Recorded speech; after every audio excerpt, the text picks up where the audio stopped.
So he said, go ahead and prophesy onto the wind. See, now we got the moving of the wind. You know, there's been many times in our sanctuary, and this has happened to Brother Pete. He was just with me the other day. He said, Brother Mike, he said, I was standing over there, and the air was filled with a sweet fragrance. He said, but then the wind was blowing on me. I felt a wind. We don't have no, he said, I went back there to make sure it was so strong. I made sure the furnace wasn't on, and it wasn't on.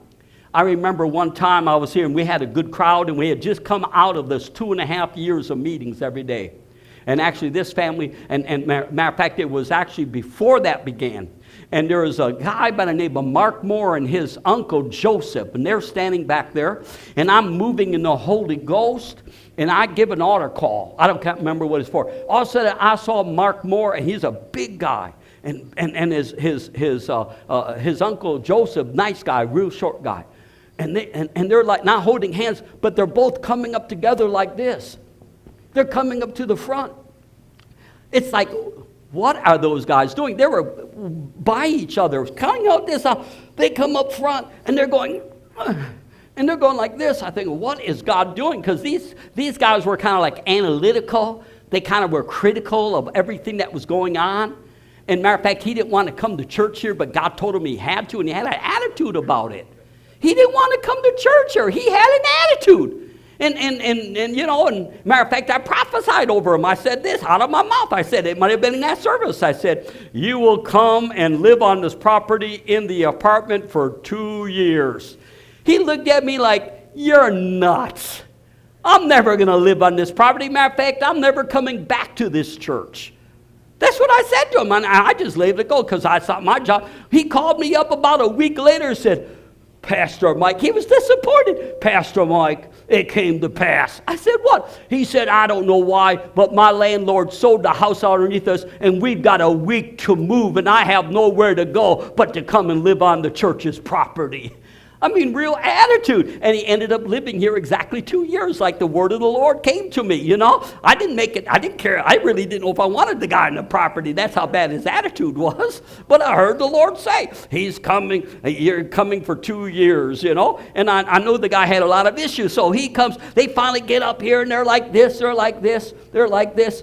And they finally get over here, and they finally sat down like a sack of potatoes. He sat down. Boom, they both sat down. They're just sitting there.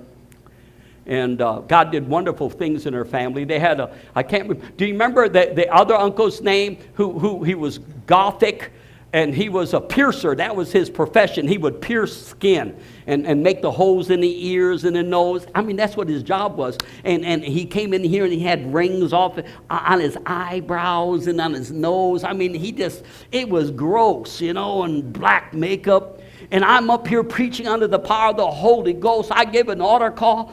This man, the power of God, picks him up. He comes down here. He begins to weep. I mean, weep and cry. He's shaking. He's a total atheist, agnostic, sinner, wicked man, wicked. Listen, he's up here, and I'm telling you, I'm just telling you what it was. This guy is crying and weeping so much that all that snot and all the tears are hanging off of his earrings that are in his lips and his nose and his eyes. I mean, it's like, I don't know if I want to touch him. He's slimy. Listen, I mean, that's how bad it was. But you know what? I commanded the evil, unclean spirits to loose them. Led them to Jesus and into the Holy Ghost speaking in tongues right then and there. So anyway, about 2 years went by. And Mark is getting ready to leave in his family. Kathy and I are going over to Israel, and he leaves right before I go to Israel in 2014. And he said to me, he said, Brother Mike, do you remember the day that my uncle Joseph and I came down the aisle to the front? I said, yeah, I remember that day. I said, you guys really look strange. He said, Brother Mike, you don't understand. I said, what? We couldn't help it. I said, what? Brother Mike, it was a wind. I said, what? He said, there was a wind. Brother Mike, that wind picked us up and it pushed us down the aisle. A wind. Nobody else could feel the wind. He said it was a wind. And he's looking at me. He's still in shock after 2 years. He said, Brother Mike, it was a wind. And this wind picked us up and pushed us. That's why we were fighting. We were leaning against the wind. He said that wind. How many of you ever got in a real strong wind and you get up against it and you're like this, right? He said that wind pushed us all the way up front.